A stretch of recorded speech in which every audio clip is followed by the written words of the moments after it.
And welcome to Nerd Stalker. I am Adolfo Ferranda at Nerd Stalker on Twitter, nerdstalker.com, and all the places, with a wonderful guest here and a great authors as well, Dr. Jody Foster. Dr. Jody Foster is a clinical professor of psychiatry in the Perelman School of Medicine at the University of Pennsylvania and one of the authors, I should say, right, of the Schmuck In My Office, How to Deal Effectively with Difficult People at Work. Welcome to the show, Jody. Thanks so much. Yeah, so I love this topic and all things sort of business and interrelational type of stuff for individuals as well. Can you give us the high-level overview of what the book is about before we dive deeper into the topics, as well as sort of a little bit more about yourself? Sure. The book is the result of probably 10 years of consulting with people who have gotten into trouble with other people at work. I went back in 1998, was a doctor for a while, still am, and went to business school and found very early on that being a psychiatrist was a huge commodity in business school. Everybody came to me with their problems and issues, but most importantly, the people who were driving them crazy, be it at work or at home. And at one point, I did an alumni interview for Wharton about this program I had for disruptive physicians. And then I was called by a agent who asked me to write a book for the lay public on the subject. Wow. So it's a fascinating subject, and you both dissected really well. Can you talk to us a bit about the co-author as well? Sure. Yeah. It's kind of a funny story. Like I said, I got this cold call from a publicity agent at William Morris, and he said, "Would you write a book?" Oh. And I said, "No, I don't want to write a book. Why would I want to write a book?" And he said, "Well, I think this is a great topic. I think people need to hear this and everything like that." I said, I would, but I don't want to do any of the the bibliography and all the research. I just don't. That's a lot of work, and I have a full-time job. And he said, "No. We just want your opinions on this matter." So I said, "Okay, so you really want a book about the world according to me?" And he said, "Absolutely." So I set to task and I wrote a proposal and I sent it in to him, and he writes back and he goes, "You know what? It's great, but you know what it's missing? It's missing the bibliography and the history and the research." And I said, "Okay, we've done, that's a 180 on the original proposition." And at that immediate time, I happened to have had a brilliant rotating resident on my inpatient unit who was also a professional author. And she and I joined forces. She was a first-year resident in psychiatry, and we joined forces to write the book. And it ended up being great because being a psychiatrist is a little bit like a virus in that, you start to talk psychiatry speak all the time. And she was sort of not infected yet because she had just come into the field. And so it worked out really well. How serendipitous. That's great. So let's get into the book a bit. So why do you say don't just read the book, Hunting for Your Schmuck? So, I have a few good stories about that, but the reason is that if you don't open your mind to what other things might be going on with someone, you're probably going to miss what you're looking for. So, for example, even my publisher, after reading the book, said, "I really love the book, but I can't find this one situation we've got at work." And he proceeded to describe an incredibly specific situation that I could never have possibly included. It was actually not dissimilar to the way the book opens. It was someone who was doing something very strange in the public bathrooms in the publishing house. And again, how could I possibly have included that? And I said, and so I said, "Well, I don't have that thing, but can you tell me more about what's happening?" And as we talked it through, you realize that it absolutely was in the book. So if you read the book with tunnel vision and just look for one behavior, it's probably going to limit your what you get out of it. Well, I do appreciate how candid you both are in the book about all these scenarios that are sometimes deeply troubling, right? And how digestible it is too, just for the sort of casual reader and stuff. It's not too, high level academic, if you will. I absolutely didn't want to do that. how can individuals use this book? Oh gosh, anybody could use this book for just about anything, because I mean, this is such a ubiquitous topic. I mean, you could be the nicest person in the world, but you put two people together and you have the potential for conflict, always. And so the point of the book is some strategies to help you approach that conflict a little bit differently, intervene a little bit differently, or intervene at all, and just sort of not only help kind of categorize what you're dealing with so you know how to handle it better, but also to try to develop some empathy for the other side of the story. Wow. Now, if you won't mind, I'm just going to read a little bit that really, it's sort of in the beginning, but it really grabbed me, if you will. There's a portion that says difficult behavior can be more insidious or passive. An employee who fails to give appropriate credit or withholds needed information, for example, may be disruptive, and so can forgetting how to do tasks or constantly misplace needed materials. On the other hand, an individual who repeatedly speaks up about ways to improve the workplace or gives constructive negative feedback may be viewed as disruptive when she actually is not. Can you sort of expand on those sort of those thoughts? Well, so I guess this brings up the issue of culture. You know, the thing about this topic of difficult behavior or people finding other people difficult is that it is so incredibly idiosyncratic. You and I could be standing right next to each other and witness a situation or an interaction, and I might be absolutely traumatized by it, and you might say, what's the big deal? And so not only do we each individually absorb these interactions differently, when we place ourselves in different cultures, the culture sort of receives our behavior differently. And so, you know, someone who speaks up and is viewed as a troublemaker because they're trying to make the situation at work better, you know, in another environment, that might be exactly what the company's looking for. And so that gets into, are you properly matched with the culture where you found yourself? Now, one line that also was very intense is it says, it is the most insidious behavior that creeps along, ruining hours or days of others' time, seemingly without recourse. That was a fascinating part there. And then I have all these highlights because I just really enjoy this, everyone. So you got to get the book. It's fantastic, by the way. But you talk about delays in addressing any form of problematic behavior allows it to crystallize. Yeah. Can you expand on that a bit? Yeah, well, so first of all, you brought up the word insidious. So here's one important point. When behavior is upsetting, sometimes it's incredibly easy to spot. You know, if somebody is screaming, throwing things, hitting people, whatever it is, well, there's no question that that's disruptive. But sometimes you have an interaction with somebody and at face value, maybe nothing really happened. Right. But when you walk away, you feel a little bit differently than you might have expected to feel after that interaction. But you don't necessarily know. And then maybe, you know, it affects the rest of your day.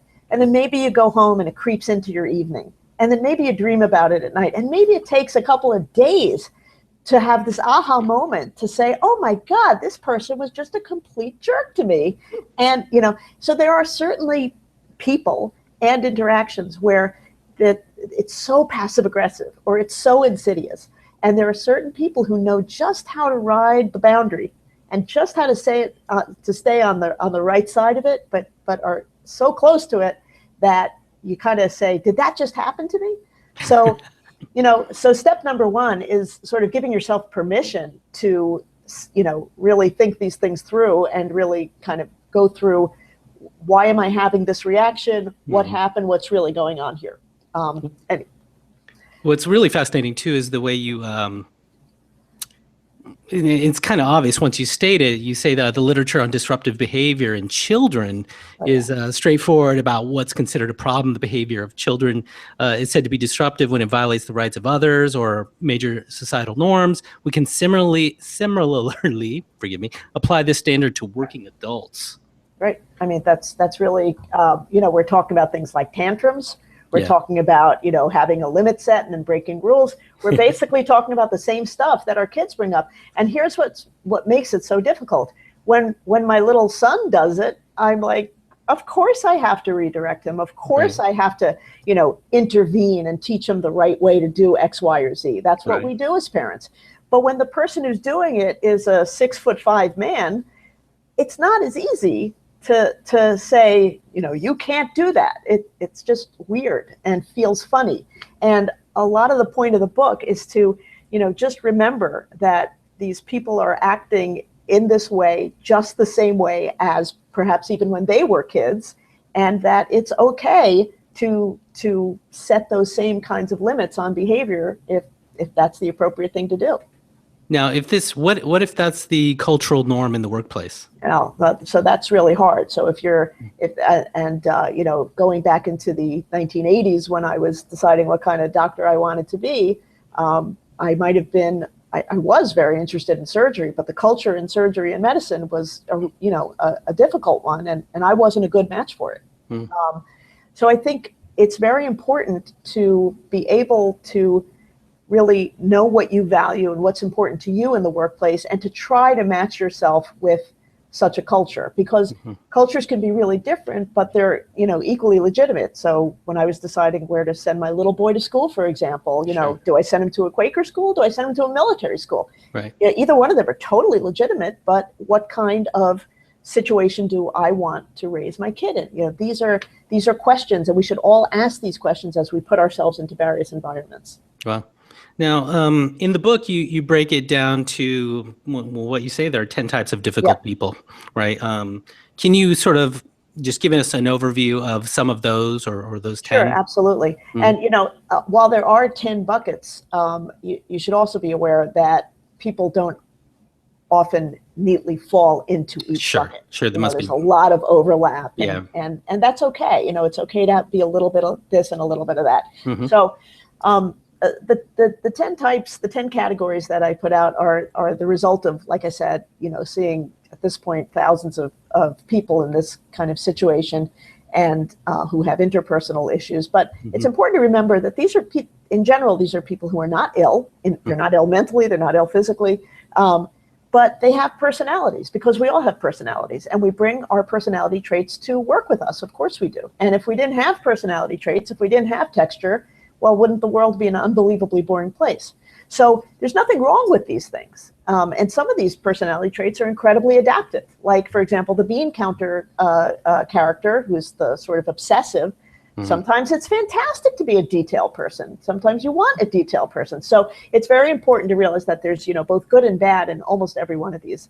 But like I said, there are these 10 types. The first one, probably the most common one, is the one I've called Narcissus, which is relatively straightforward to understand. And the narcissistic type generally falls into either an activated or a sort of a blown up type of narcissist, the one I call the look at me narcissist, versus the woe is me narcissist.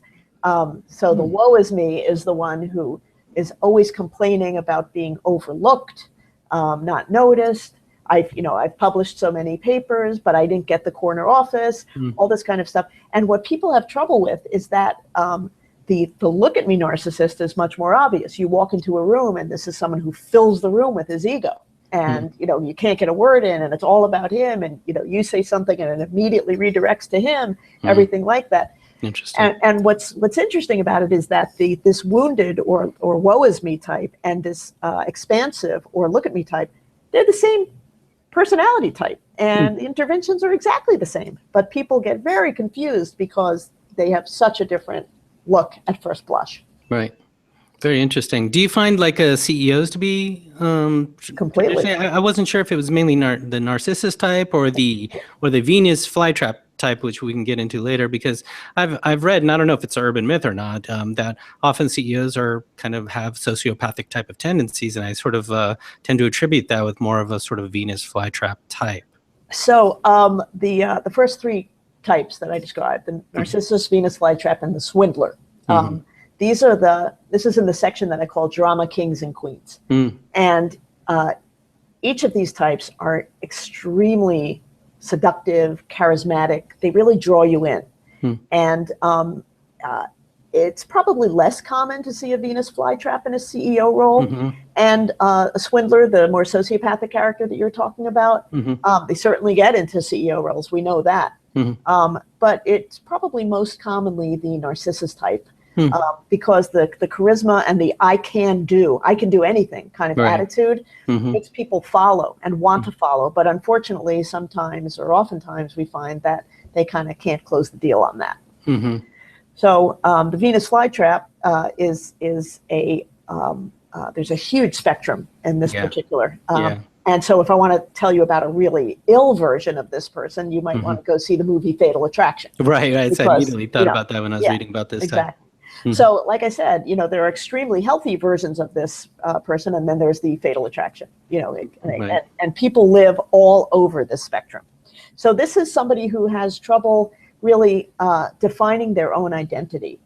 They kind of don't know where they end and you start, and they've never really formed a core ego, a core sense of who they are. And so they sort of look around for other people to fill that void for them. They complain of a lot of emptiness and boredom. And the thing about this type is they're so seductive and they put you on a pedestal and you feel so good at first to interact with them. Again, just like in Fatal Attraction. But what you don't see is that there's usually rageful underbelly here. And that overvaluation that starts the relationship is going to flip eventually into a devaluation.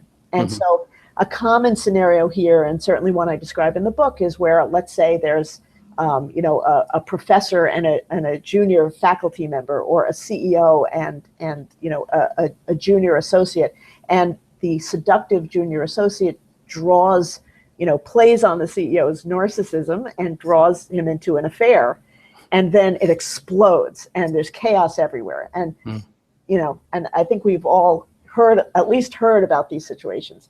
And this type of character is really tough to deal with. You walk on eggshells around her or him, and you're always afraid of setting them off. And there's always like a push and a pull and a stickiness to the relationship. So again, another common type. And the swindler is somebody who has sort of sociopathic or criminal tendencies. And again, huge spectrum. It can go, from someone who, jaywalks or parks in a parking spot he's not supposed to, all the way up to someone who's in organized crime. And obviously, a classic story of a swindler is like a Bernie Madoff situation, where you have somebody who's drawn in by and you think is a friend, and then you come to learn that there's been full knowledge of rule breaking the whole time on his or her part. Yeah, the reader really wants to, or myself, I should say, really wants to sort of measure each of these types, right? And saying, to me, like the Venus flytrap seems like the most potentially damaging at its extreme. But as you just mentioned, the Madoff type, the swindler, could potentially be there's so order many of magnitude as well. Yeah, I mean, there's so many. Like, for example, the suspicious character was one of the last ones I describe in the book. This is somebody who has a paranoid take on the world, somebody who has sort of a conspiratorial view. And this person is very tricky to deal with. You say the wrong thing or you say it in the wrong way, and it's going to be misinterpreted and sort of brought into the fold to support the paranoid theory. And you can really misstep with this person, and you can really get this person angry. And sometimes this person is absolutely drawn to violence. Again, in the book, I try to talk about more extreme situations just so that we can get recognition of who these people are. But, obviously, there are certain people we know in the office who we know have a sort of a paranoid or vigilant take on the world, but we're not necessarily afraid of them. But situations do go awry. Right. And what's fascinating too with a lot of these types, especially when at the extremes, and I don't want to only focus on the extremes, and perhaps even this could be an example of sort of on the lesser side of these tendencies, is that they could go on for years and years and years and decades, right? Just festering. So, I mean, these are generally the ways that people navigate the world. It's again, it's their personality style, and so it took years and years and years to develop these traits. And it would probably take years and years and years to get rid of these traits if you wanted to, because if you don't want to get rid of them, there's no way you're going to. But the key here is that if these traits are butting up against the office, people in the office culture, whatever it is, that, I have found that people have an endless appetite to talk about these situations at the water cooler, but to actually go and tell the person, him or herself, that their behavior is causing a problem is much, much, much harder for people. Wow. Yeah, and the person themselves, this is what makes it so challenging. You yourself, if you have these tendencies, you have to want to change them. So I can't change you, correct? Right. And also, there may be nothing wrong with these tendencies. They may just be, put in the wrong place, Yeah. And then what I particularly love about the book also is that you include these sort of how to deal with these type of people, how to interact with these people. As you said, we have to interface with these people every day. Right. And can you expand on that? Because I really appreciate that you did that with each type throughout the book. Yeah, I think that, if someone's acting the way they act and it's not the right way, or it's causing trouble in the office, I do think we owe it to people to tell them. And because you'd be surprised how many times people are shocked and appalled that they're being perceived that way, because they just don't know. And you're like, how could you not know?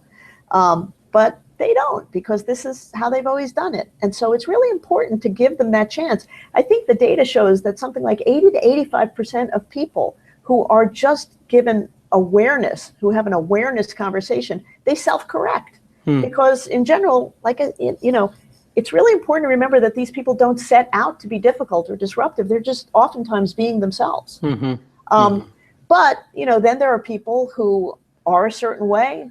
Maybe doesn't work well with you. Maybe it doesn't work well with the culture, but maybe they're here to stay for whatever reason.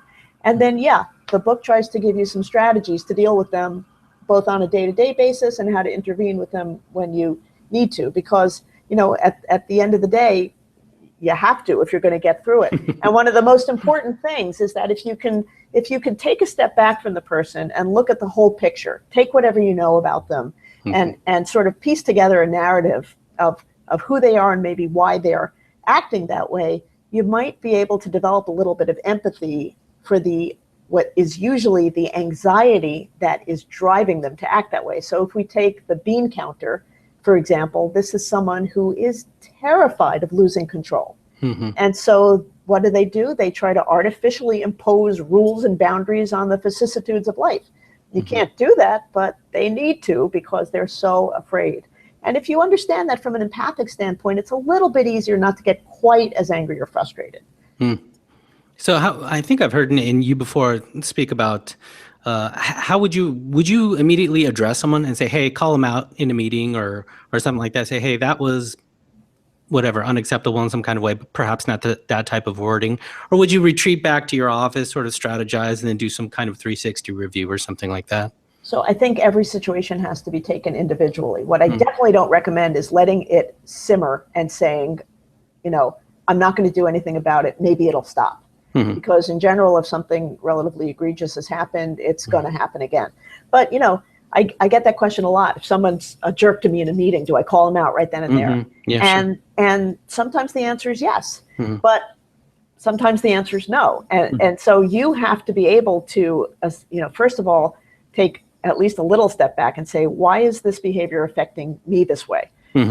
Because you and I could be standing right next to each other and we could see the same thing and have totally different reactions. So what am I bringing to the table that's making me react to this in the way that I am right now? And, and let's say everyone in the room, this person's done something so egregious that it's unquestionable that everyone in the room thinks it's a problem. Then, maybe it would be good to be the one who's able to say, what you're doing is unacceptable. And then maybe everybody else can sort of join that if it's truly a unanimous feeling. But it's very tricky, because how are you really going to know how everybody feels? And so, while I do absolutely advocate early intervention, I do think you have to be thoughtful about the way to do it. So the person who might be a jerk in a meeting, again, let's give him the benefit of the doubt that he doesn't know he's being a jerk, and that if you publicly humiliate this person by calling them out in that way, you might be doing the very thing that makes them act in that bad way in the first place to try to avoid being humiliated. So, take a step back, think about it. And I think it's always better to have interventions one-on-one if you possibly can. Well, you really did accomplish in the book, because I used to have firm stances about these types of individuals, and reading through the breakdown of why they are this way, you really nailed it when you said developing this empathy. I started developing empathy for all these different types, and sort of understood, like, wow, that really makes sense for this type of person, that type of person. Perhaps I could take this approach and that approach. Did you systematically sort of think about, when you approached writing the book, accomplishing that? Oh, absolutely. I mean, I can tell you that one of the most common things that goes on is in a person's development as a psychiatrist or a psychologist is you'll find that there's a particular type of patient that kind of gets under your skin more than others. Right. And that's kind of like a huge arrow to your own pathology sometimes. Right. And so it can be, really helpful to say, wow, why is this person bothering me so much? That's really the most important first question. And then the second question is, why is this person behaving so badly? What is making him or her do this? And it's just those extra steps, at the same time as you try to intervene with it earlier than you might currently be comfortable doing. If you take those little baby steps, it's really going to pay you back in droves. Yeah. So you also mentioned something towards the end of the book of, can I ask you, how can cognitive processes affect certain types, and how can they be disruptive at work? Sure. So a classic answer to that, you're asking about cognitive processes. So, the most immediate thing that might come to mind is somebody who's having cognitive slippage or cognitive decline. And what happens is that in the early stages of someone having cognitive loss at work, so let's say it's somebody who was, usually completely reliable, and then suddenly starts to make lots of mistakes or an increasing number of mistakes. Well, the global reaction at first is annoyance and anger. Why are you suddenly getting so sloppy? Why are you making mistakes on my work? And people don't understand. And like I said, they get angry at the person. Or by the same token, the person who is making mistakes notices and is frightened, and in that fear reacts with aggression. So they make a mistake, and then, unconsciously what's going on is, oh my God, what's going on with me? And, a common reaction might be to blame the other person for it, to scream at them, to tell them they made the mistake, to make something up. So what happens is that as cognitive decline reveals itself more, then, obviously people tend to be more empathic and say, oh my God, this is awful. And, I've certainly seen several situations where people have actually sort of been suffering from emerging dementia. And, and it's a very sad and difficult situation, but you can certainly make accommodations, at least initially, so that they can continue to work and be productive as long as possible. Another situation where cognitive functions are going to come into the fold is when somebody's using substances. And so obviously, if I'm coming to work high, I'm not necessarily going to be as attentive, as productive as I might otherwise be, right? And the thing about it is that, substances are often so easy to mask that, what you notice tends to be kind of subtle. Like it might be that the person is a little bit more erratic, but then they tend to right themselves for a period of time. And so it's just the thing about, I'll tell you, in psychiatry, substances different substances can mimic almost every psychiatric disorder. So that you literally can't make a psychiatric diagnosis unless you've ruled out that substances are not at play. So it's really tough. I mean, obviously there are some grotesque situations and grotesque scenes where it's very obvious that someone, is using, but oftentimes it's more of a discovery. And so what you really have to look for there is, like I said, a change, and sometimes an acute change or an erratic picture. But that can be really difficult in the workplace. And the last actually not the last, because the bean counter who we discussed, that's also, I think, classed in this category. But the last character would be what I call the distracted. Yeah, I wanted to touch upon them. Yeah. Please. And so this is somebody who in the most pathological states might have like an attention deficit problem. But, you know, the person I'm talking about in the workplace is the person who just doesn't time manage well, can't close the deal, can't get the job done. You know, you've gone into these offices, I'm sure, where there's papers piled to the ceiling and they can't find stuff. And it's not that they're usually so interpersonally difficult or disruptive. In general, they feel bad and apologetic, but people get really angry at them because they need stuff from them. Sure. And they're not producing that stuff. So that's what I would class as the cognitive difficult people.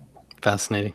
So in the book, you illustrate a reading scenario to set up the cultural sensitivity chapter. Can you explain that and touch upon cultural sensitivity and its place in the book?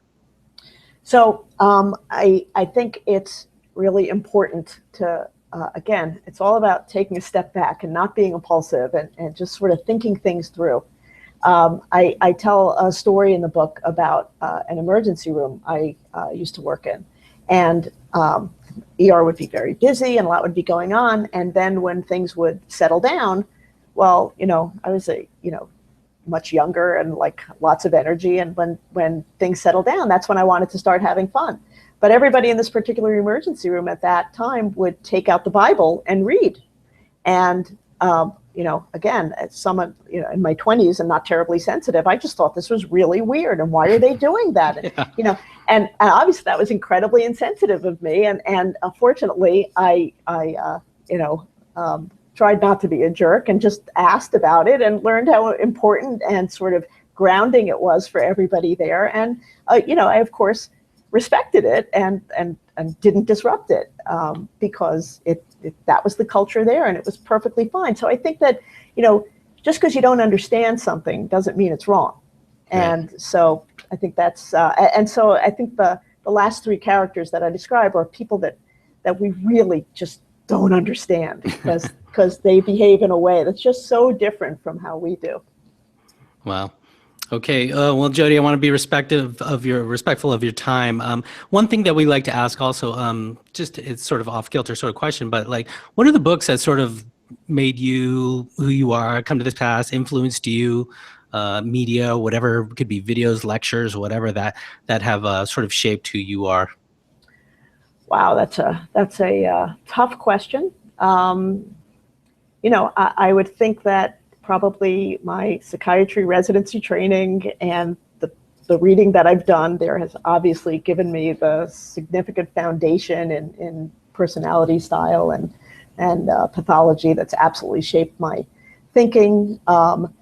I've actually, unfortunately, lost several immediate members of my family in the past couple of years. I've lost two of my brothers and both my parents. And I think that sometimes kind of when life reorients you to what is and isn't important and where to pick your battles and where not, I think that's been a tremendous influence, more so than any kind of book or video or anything like that, and has absolutely shaped the person who I am in my middle age. Wow. No, that's great value to provide for the listeners and viewers out there, for some guidance, hopefully to help them in their path as well. Well, Jody, where can we get more information about you and the book and everything you guys got coming up or whatever? I think you actually pulled up the webpage. It's called www.schmuckinmyoffice.com. All right, everyone, go check it out. Go buy the book. It's here. It is. There it is. There's the website. Yep. All great. And you can buy it there. Buy it at all the places. It looks like, right? Yep. Looks like it. Great. Well, thank you so much for your time, and we appreciate you being on the show, Jody. Thank you. Thank you so much. Great. And to all of you out there, thanks for watching Nerd Stalker. Again, we'll see you guys next time. I am at Nerd Stalker on Twitter, nerdstalker.com, YouTube. Subscribe. We'll have some stuff up here if you're watching. Otherwise, give us the 5 stars on iTunes, and we appreciate all of your time. Thanks so much.